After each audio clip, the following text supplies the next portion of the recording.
नमस्कार, fast and facts में आप सभी का स्वागत है। मैं हूं आपके साथ में मानसा मलिक और मेरे साथ हैं अदिति। शुरू करते हैं सारी खबरें पूरी रिसर्च के साथ। 3 तलाक के मुद्दे को सुप्रीम कोर्ट ने संवैधानिक पीठ को भेज दिया है। चीफ जस्टिस जैज खेर की बेंच ने ट्रिपल तलाक के मामले को संवैधानिक पीठ को भेज दिया। सुप्रीम कोर्ट के अवकाश के दौरान 11 मई से संवैधानिक पीठ सुनवाई शुरू करेगी। सुनवाई लगातार 4 दिन तक होगी। अटॉर्नी जनरल ने सुप्रीम कोर्ट से छुट्टी से पहले सुनवाई की अपील की थी, लेकिन कोर्ट ने उसे नामंजूर कर दिया। सुप्रीम कोर्ट ने मामले से जुड़े सभी पक्षों से सुनवाई के मुद्दे तय करने के लिए जवाब मांगा है। सभी पक्षों को 2 हफ्तों में जवाब देना होगा। इस मामले में अगली तारीख जो है 11 मई मुकर्रर हुई है और 11 मई से कॉन्स्टिट्यूशन बेंच, एक वेकेशन कॉन्स्टिट्यूशन बेंच जो है वो कॉन्स्टिट्यूट की जाएगी और वो इस मामले को डे टू डे बेसिस पे सुनेंगे। सुप्रीम कोर्ट के इस कदम की हम लोग सराहना करते हैं, उसको वेलकम करते हैं और ये पूरी उम्मीद रखते हैं कि जब भी इस सिलसिले में फैसला आएगा वो जाहिर सी बात है मुल्क के कॉन्स्टिट्यूशन के मुताबिक और मुस्लिम पर्सनल लॉ को मद्देनजर रखते हुए आएगा। इस्लाम में 3 बार तलाक बोलकर तलाक लेने की व्यवस्था है। All India Muslim personal law board 3 तलाक के पक्ष में है। AIMPLB ने कहा है कि 3 तलाक में दखल कुरान को नए सिरे से लिखने जैसा है। केंद्र सरकार ने 3 तलाक का विरोध किया है। संवैधानिक पीठ में 5 जजों की बेंच मामले की सुनवाई करती है। सुनवाई नए सिरे से शुरू होती है। यूपी के महोबा के पास महाकौशल एक्सप्रेस की 8 बोगियां पटरी से उतर गई। हादसे में 11 यात्री घायल हुए। ये हादसा कल रात करीब 2:20 पर हुआ। जबलपुर से दिल्ली के हजरत निजामुद्दीन जा रही महाकौशल एक्सप्रेस की 8 बोगियां महोबा स्टेशन के पास पटरी से उतर गई। हादसे में घायलों को पास के अस्पताल में भर्ती कराया गया। बोगियों को तोड़कर रेस्क्यू ऑपरेशन किया गया। हादसे के कारण करीब 200 मीटर तक ट्रैक बुरी तरह टूट गया। रेलवे ने किसी आतंकी साजिश से इनकार नहीं किया है। ATS, NIA और रेलवे पुलिस हादसे की वजह की जांच करेंगी। यूपी के स्वास्थ्य मंत्री सिद्धार्थनाथ सिंह ने कहा कि यूपी सरकार मामूली रूप से घायलों को 25-25 हजार और गंभीर रूप से घायल हुए यात्रियों को 50,000 रुपए की मदद देगी। घायल यात्रियों के इलाज का समुचित प्रबंध करा दिया गया है। जो डिरेल डिब्बे हैं उनके यात्रियों को 3 बसों के द्वारा गंतव्य तक पहुंचाने का इंतजाम रेलवे ने कर दिया है। घटना के जांच के निर्देश जारी कर दिए गए हैं। राज्य सरकार की तरफ से एक 25,000 रुपए जो माइनर इंजरीज उनको दिया गया है, 50,000 रुपए जो मेजर इंजरीज वाले हैं उनको दिया है। इस इंक्वायरी में 5 वरिष्ठ अधिकारियों की टीम लगाई गई है और जो भी रिजल्ट आएगा उसके बेसिस पे हम लोग एक्शन लेंगे और सुधार करेंगे। 20 नवंबर 2016 को कानपुर के पास पुखराया में पटना इंदौर एक्सप्रेस हादसे में 150 लोगों की जान गई।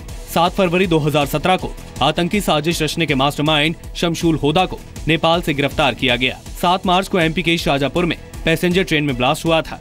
3 संदिग्धों को गिरफ्तार किया गया था। बार बार हो रहे रेल हादसों के पीछे आतंकी साजिश का शक भी जताया जा रहा है। यूपी के हापुड़ में भी आज ट्रेन हादसा टल गया। वक्त रहते ट्रेन की पटरियों के खुले हुए कपलिंग को ठीक कर लिया गया।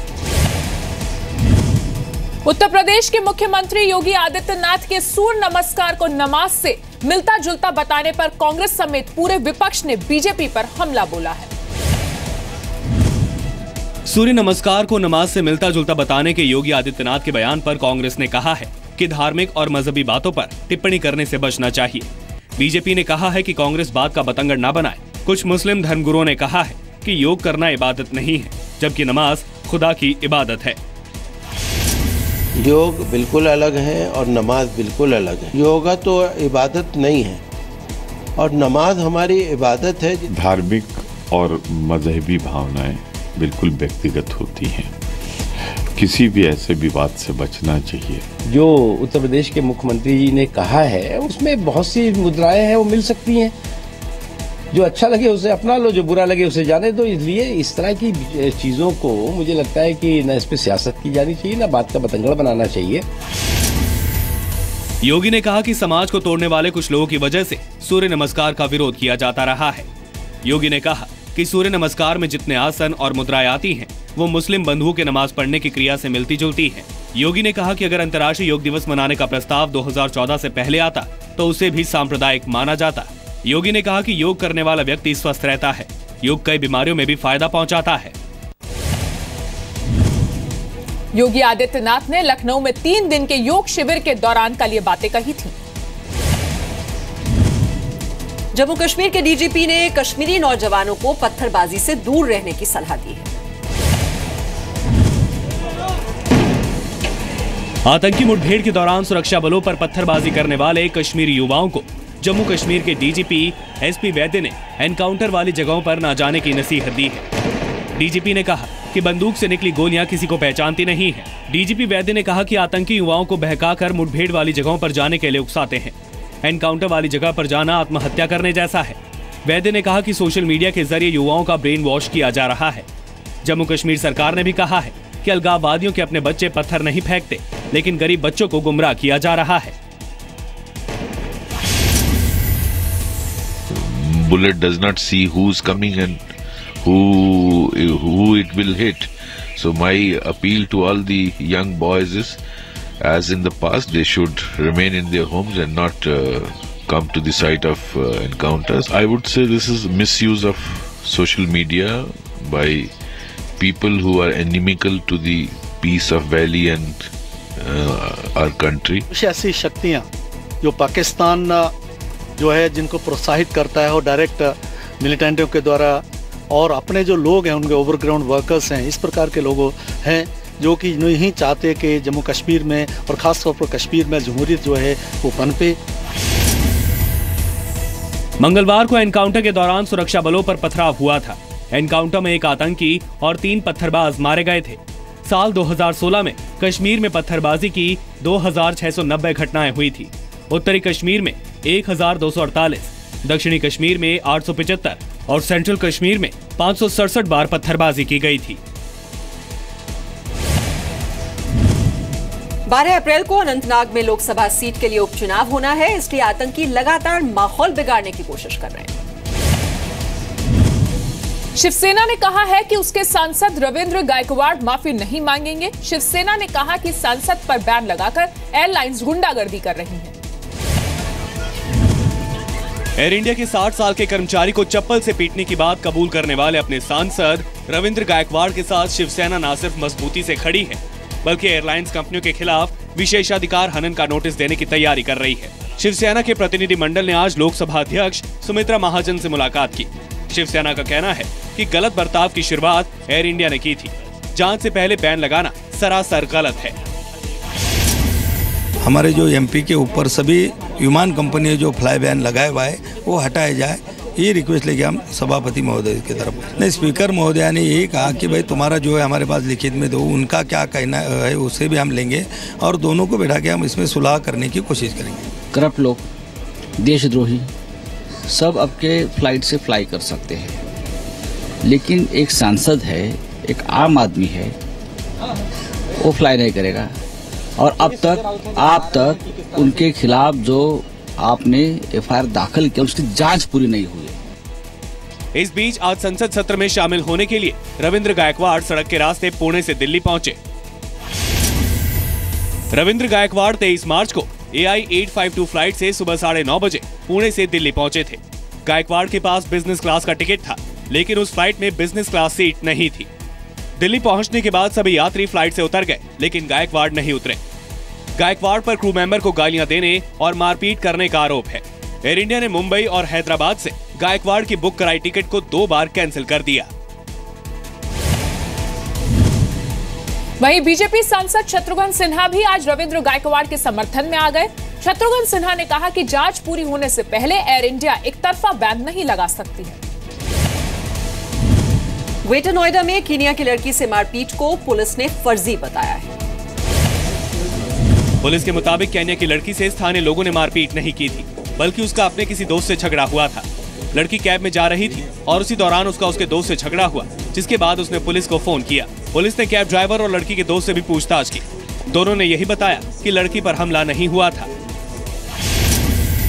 व्हाट्सएप किया है उनके स्टूडेंट ने, चार्ल्स कैनेडी ने, के साहब ये जो युवती है she told max that she fight with her friends. लगभग स्पष्ट है कि किसी प्रकार कोई लोकल व्यक्ति ने उस दिन कोई भी मारपीट नहीं की थी।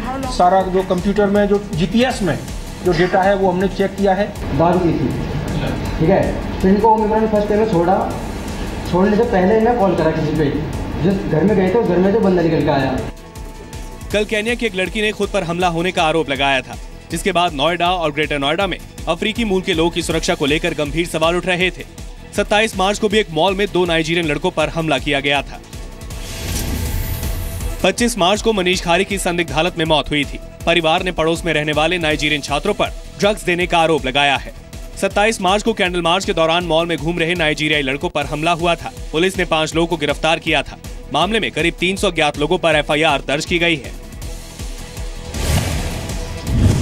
कीनिया एम्बेसी के मुताबिक छात्रा मानसिक रूप से परेशान है और हो सकता है डिप्रेशन के कारण उसने ऐसा आरोप लगाया। सूखा से प्रभावित कर्नाटक में एक किंग कोबरा सांप को बोतल से पानी पिलाने का वीडियो सामने आया है।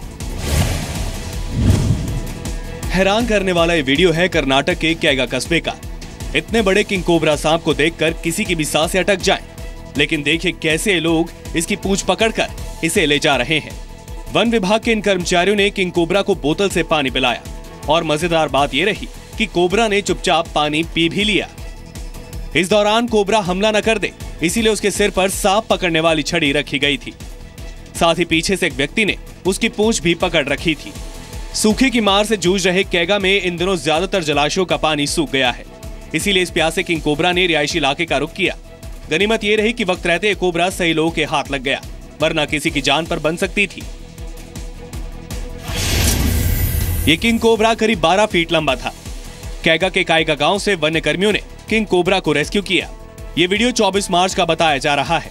इंटरनेट पर बोतल से पानी पीते किंग कोबरा का ये वीडियो वायरल हो गया है। पानी पिलाने के बाद वन कर्मचारी किंग कोबरा को एनिमल केयर सेंटर ले गए।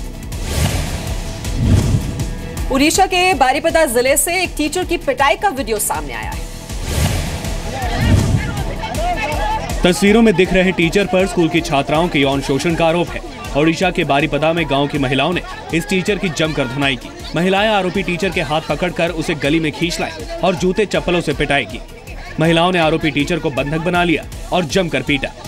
गांव वालों के गुस्से के आगे स्कूल प्रशासन भी कुछ नहीं कर सका। हालांकि पूरे मामले में स्कूल प्रशासन की भूमिका भी सवालों के घेरे में है। स्कूल प्रशासन ने कोई बयान जारी नहीं किया है। प्राइमरी स्कूल में पढ़ने वाली छोटी बच्चियों के यौन शोषण के आरोपी टीचर को गांव वाले तब तक पीटते रहे जब तक पुलिस नहीं आ गई। आरोपी टीचर का नाम दुर्गा चरण गिरी है। दुर्गा चरण गिरी मारकंडी प्राइमरी स्कूल में पढ़ाता है। टीचर पर 3 छात्राओं के यौन उत्पीड़न का आरोप है। पुलिस ने मौके पर पहुंचकर आरोपी टीचर को हिरासत में ले लिया।